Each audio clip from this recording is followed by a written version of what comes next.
सबसे पहले आप ये वीडियो देखिए, आपको कुछ समझ आए। दरअसल ये एक पेरेग्रिन फैल्कन का हमला है, जिसे रॉकेट पक्षी भी कहा जाता है, क्योंकि ये दुनिया का सबसे तेज उड़ने वाला पक्षी है जिसकी स्पीड 390 किलोमीटर पर आवर है।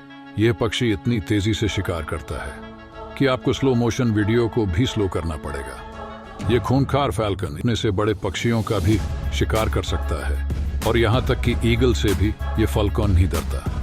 जब ये उड़ाते हैं तो इनका शेप एक फाइटर जेट की तरह होता है। अमेरिका के B-2 बॉम्बर एयरक्राफ्ट का डिजाइन इसी पक्षी से इंस्पायर्ड है। ऐसे नॉलेजेबल और फैक्ट्स रिलेटेड वीडियोस के लिए फॉलो करें।